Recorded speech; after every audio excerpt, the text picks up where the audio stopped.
Praise God. Mapagpalang araw po muli sa ating lahat. So, dadako na po tayo sa ating pag-aaral. Ang pag-aaralan nga po natin ay Be Like Christ, Humility and Humbleness. Amen. Kung maalala niyo po yung Jesus Christ, our example as yung kanyang endurance and love. Ngayon na naman po, ang ating pag-aaralan is yung kanyang humility and humbleness naman po ang ating gagayahin sa ating pamumuhay nga po.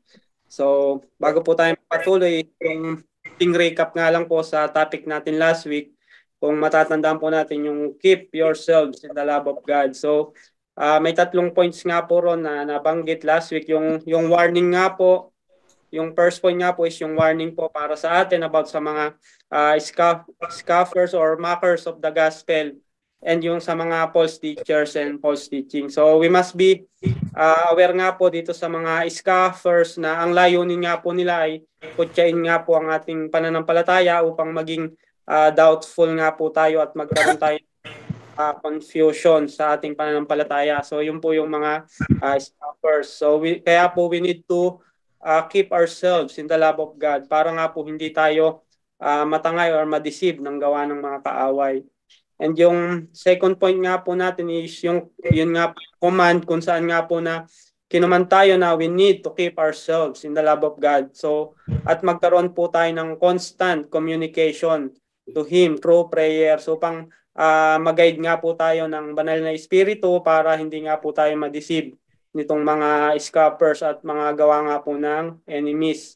And yung third point nga po is yung pangako or promise ng Panginoon sa atin na He is able to keep us from stumbling and to present us blameless before the presence of His glory with great joy. So, yun nga po, ang Panginoon nga po ay hindi niya tayo hahayaan na mapahamak nga po at talikuran. So, yun po yung pangako niya nga po sa atin doon sa passage na yun. And He will never leave us nor forsake us. Alam naman po natin yan. Yan din po isang promise ng Panginoon sa atin. So, yun po yung summary ng ating pag-aaral last week. So, yung pag-aaralan naman po natin ngayon is ito nga po, Be Like Christ, Humility and Humbleness, na mababasa nga po natin sa book of Philippians, chapter 2, verses 3 to 8. So, basahin ko po. Ang sabi po dyan, do nothing from selfish ambition or conceit, but in humility count others more significant than yourselves. Let each of you look not only to his own interest, but also to the interest of others. Have this mind among yourselves, which is yours in Christ Jesus, who though he was in the form of God, did not count equality with God a thing to be grasped, but emptied himself by taking the form of a servant, being born in the likeness of men, and being found in human form, he humbled himself by becoming obedient to the point of death, even death on the cross. So papuri po sa pagkabasa ng salita ng ating Panginoon. So bago po tayo magpatuloy ay humingi nga po tayo ng talino at karunungan sa ating Panginoon. Manalangin po muna tayo. Ama naming Diyos na dakila at mapagmahal na may lalang ng langit at lupa, pinupuri ka nga po namin, sinasamba at pinapasalamatan, O Lord. Muli kami nga po ay nagpupuri sa inyo, Lord, sa inyong kadakilaan, O Father God. Lord, sa aming nga pong pag-aaralan ngayong araw nga po, pagkalooban nyo nga po kami ng godly wisdom and understanding and alert mind nga po, Lord God, habang kami nga po ay nag-aaral ng inyong mga salita, O Lord God, na Lord, tanging mga salita nyo nga lang po, Lord, ang mamutawi sa aking bibig, O Lord. Ikaw nga po ang aking maitaas, ang aming mapupurihan, O Lord God. Lord, maraming salamat nga po, Lord God, sa patuloy, O Lord God, na paggamit nga po sa akin bilang daluyan nga po ng inyong mga salita, O Lord God, na Lord, patuloy nyo nga po kaming pakalaguin, O Lord God, patuloy nga po kami mag-grow spiritually, O Lord God. Lord, maraming salamat nga po, O Lord God. Ito nga po aming dalangin in Jesus' mighty name, in the guidance of the Holy Spirit. Amen. Amen. Amen. So, may dalawang points lang po tayo sa pag-aaralan po for today. So, ang first point nga po natin is Jesus Christ, humility. So, ito nga po yung nabanggit nga po dito na do nothing from selfish ambition or conceit, but in humility count others more significant than yourselves. Let each of you look not only to his own interest, but also to the interest of Others. have this mind among yourselves, which is yours in Christ Jesus, who though he was in the form of God, did not count equality with God a thing to be grasped, but emptied himself by taking the form of a servant, being born in the likeness of man. So grabe po yung talagang na humility ng ating Panginoon. At yung context nga po nito is yung letter nga po ito ni Apostle Paul para sa Church of Philippi at para din po sa ating mga believers. So, pagbubulay-bulayan nga po natin ito from dito nga po verse 3 po, ang sabi nga po diyan, do nothing from selfish ambition or conceit, but in humility count others more significant than yourself. So, nabanggit nga po ito ni Apostle Paul dahil lang sinful nature po talaga ng tao ay we are selfish. So, ito po talaga yung sinful nature natin. So, madalas talaga na naiisip natin na we are more important than others or we are worthy than others. So, yun talaga yung naiisip ng tao. So, ito po yung sinful nature natin. Kaya itinuturo nga po sa atin dito sa passage na ito na as Christians or believers of our Lord, we must have or we must possess by the humility of our Lord Jesus Christ. So we need to think less nga po about sa ating mga sarili and count others more significant or more important nga po kaysa sa ating sarili. So di ba may mga tao na konting nakaangat lang sa buhay, talagang feeling nila mas mataas na yung tingin nila sa sarili nila. So may mga ganyan po talagang nature ang tao. So, yun nga po, sa madaling salita nga po ay huwag tayong maging mapagmataas or maging makasarili na iniisip lamang natin ay ang ating kapakanan. So, kundi isipin din po natin yung importansya at kapakanan ng kapwa natin. So, hindi lang po yun lagi na lang sarili natin. So, and yun nga rin po sabi rito sa 4, let each of you look not only to his own interest but also to the interest of others. So, nga po, kasama nga po sa pamumuhay nating bilang isang Kristiyano ang humility dahil ito nga po ay isang karakteristik din ng ating Panginoong Jesus. And as we imitate Christ nga po, so we must imitate His humility. At yung humility nga po na yon ay opposite ng pagiging selfish. Kaya nga po ang sabi dito, each of you look not only to his own interest. So, opposite nga po ito ng pagiging selfish, itong humility. So, humility is all about focusing others nga po rather than ourselves or making priority the interest of others rather than ourselves nga po. So, we are called to live a selfless life. So, tinawag po tayo bilang mamuhay nga po ng selfless. So kagaya nga po ng ating Panginoong Jesus na we must serve others just as Lord served. So alam naman po natin ang ating Panginoon talaga is naglingkod nga po. So it is about looking at others and considering what is good for them o ano nga po ba yung talagang makakabuti para sa kanila. So we must yun nga po but also to the interests of others. So, for example nga po, di ba, sa ating mga spouse or sa ating mga anak or sa ating mga loved ones, we can easily apply nga din po ito na mas iniisip natin kung ano nga po yung mas nakakabuti sa kanila, di ba? So, mas naiisip natin o mas inuuna natin yung kapakanan ng ating mga spouse or mga anak or mga loved ones natin rather than sa ating mga sarili.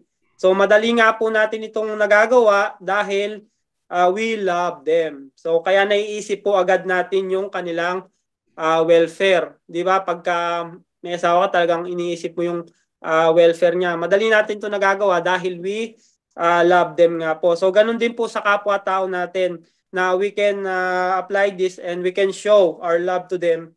Yun nga po, by applying nga po sa ating buhay ang humility na pinakita nga po ng ating Panginoong Jesus. So, isipin po natin na lahat nga po ay ang lahat nga po ng tao ay pwede nating pakitaan ng ating pagmamahal nga po. So, kagaya nga rin po ng ating Panginoong Hesus as our example. So, huwag po tayong yung tingin natin sa sarili natin na mas magaling ako sa kanya or mas nakakaluwag-luwag ako sa kanya or mas ahead ako sa kanya, di ba? Ganun talaga yung nature ng tao. But then, ito nga, tinuturo nga po sa atin dito na we must think less of ourselves.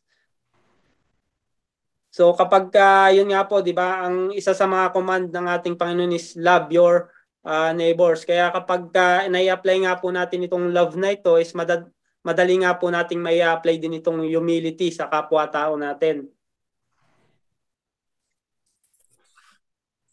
And yung sa verse 5 and 6 nga po, ang sabi nga po diyan, 5, 6, 7 nga po, have this mind among yourselves, which is yours in Christ Jesus, who though he was in the form of God, did not count equality with God a thing to be grasped, but emptied himself by taking the form of a servant, being born in the likeness of men. So itong passage nga po na ito is, yun nga po, nagde-declare nga po na ang ating Panginoong Hesus nga po ay, at ang Diyos ay iisa nga po. So siya nga rin po ang Diyos na lumikha sa atin in human form nga po. So nagkatawang tao nga po ang ating Panginoon upang maglingkod nga po para sa kanyang mga nilikha. And sabi rin po sa Matthew 20:28, He came to this world not to be served, but to serve and give His life as a ransom for many. So, yun nga rin po yung isang passage na nag-serve nga rin po ang ating Panginoon, kagaya nga rin po nito na, but He emptied Himself by taking the form of a servant, being born in the likeness of men. So yan nga po ang ating perfect example ng humility, yung ginawa nga po ng Panginoong Diyos na bumaba nga po siya sa kanyang trono upang maglingkod at hindi paglingkuran. Yun nga po, he emptied himself by taking the form of a servant. So mas iniisip niya nga po yung welfare natin. So dahil kung hindi niya nga po ito ginawa ay lahat po tayo ay mapupunta sa dagatang apoy. So kung saan nga po tayo nararapat dahil tayo nga po ay makasalanan. But then, God loves us so much, yun nga po na sinugo niya nga po ang kanyang bugtong na anak o nagkatawang tao nga po siya upang maging sakripisyo nga po para sa ating mga kasalanan. So we don't deserve it, but God gave it anyway. Amen. Ganon din po sa atin. Yun na rin po yung ating magiging heavenly mindset na isipin po natin yung welfare din ng ibang tao at hindi lagi ang ating sarili. So hindi nga po tayo dapat maging mapagmataas. Dapat po lagi tayong may mapagkumbabang loob nga po. So dahil ang Diyos nga po, 'di ba, nagpakumbaba. So tayo pa po kaya ang mga nilikha niya. Kaya He is our perfect example nga po ng humility and humbleness. Kung iisipin nga po natin, 'di ba? Yun nga ang sabi rito na to be grasped.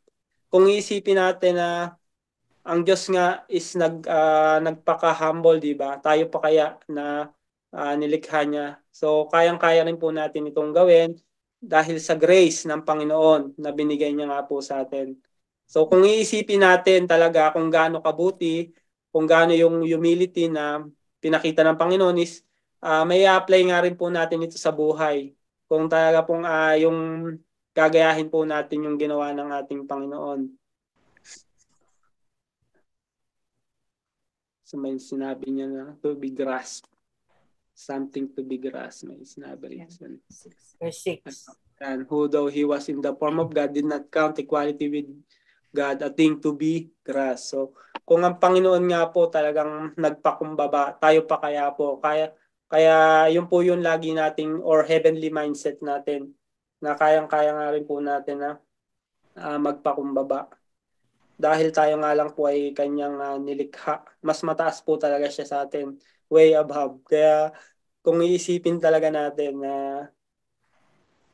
yung humility ng Panginoon is talagang perfect example para sa atin.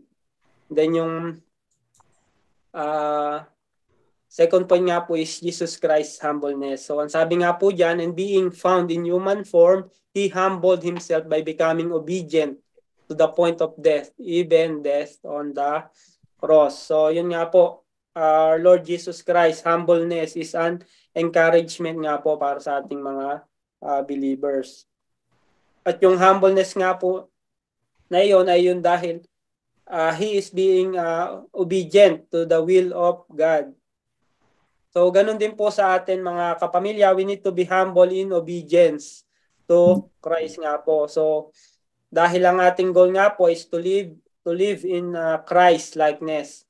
And He is the perfect example nga po ng pagiging humble or mapagkumbaba. So, kahit humantong pa nga po ito sa kanyang kamatayan at hindi nga lang po sa ordinaryong pagkamatay, di ba? Namatay nga po siya. Ito nga po, sinabi nga po rito. Even death on the cross. So, ang hindi nga po ordinaryong kamatayan lang. So, kundi He died by crucifixion nga po.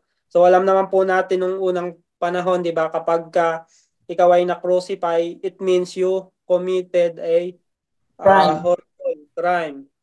But our Lord Jesus Christ nga po is innocent po, pero ipinako pa rin po siya sa cross.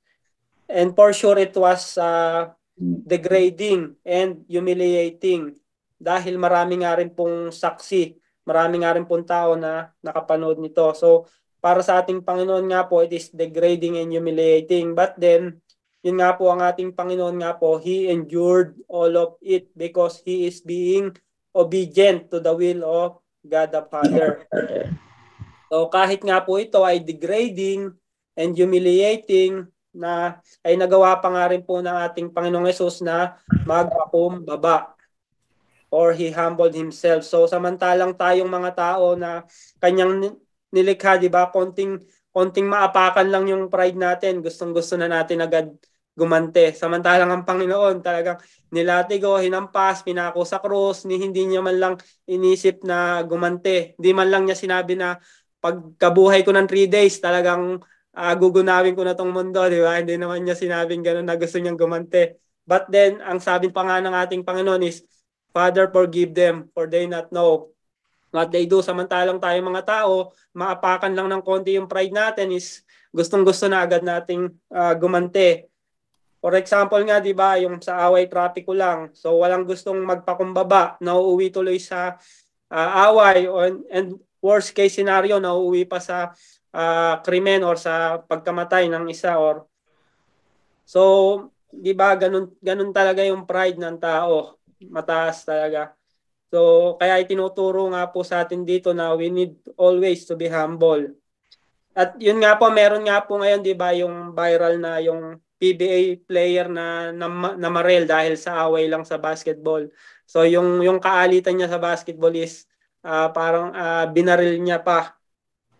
So, binalikan niya yung nakaalitan niya. So, viral ngayon sa ano yun eh. Dahil lang sa away sa basketball tapos nauwi pa sa barilan. So, kung magpapakumbaba lang dapat ang bawat isa, 'di ba? Hindi nahahantong sa ganong sitwasyon. So kaya napaka-importante talaga ng pagpapakumbaba. Pero it doesn't mean naman na wala na siyang pag-asa. So nawala lang yung career niya sa basketball, pero may hope pa rin na at lesson na nangyari sa kanya. So habang may buhay pa siya, may pag-asa pa siya upang repent sa nagawa niyang kasalanan at pagbayaran niya nga yung consequence ng kanyang maling naging aksyon. So it doesn't mean na dahil nagkasala ka is wala ka ng pag-asa. Yun nga, ang pag-asa natin is nasa Panginoon. Kung magre-repent nga lang siya. Ayun nga, sa maling action nga talaga natin, kapag nauuna yung pride natin, talagang ayan yung mangyayari sa atin. May consequences talaga. Kaya we need always to be humble nga. Ang pagiging, yun nga, at mas maganda, syempre, kung makikilala niya nga ang ating Panginoon dahil, di ba, may mga testimonies naman po na sa kulungan yung iba nakakakilala sa ating Panginoon. So, hindi pa huli ang lahat. Kahit nakulong man siya, if he repent and yun nga, kung tumanggap siya sa ating Panginoon, magkakaroon ng true repentance at magkakaroon din ng life transformation sa kanyang pamumuhay. Kaya kaya piliin po natin palagi ang magpakumbaba. So, ang pagpapakumbaba naman is, it doesn't mean na ikaw ay duwag. So, it means ikaw yung mas nakakaintindi.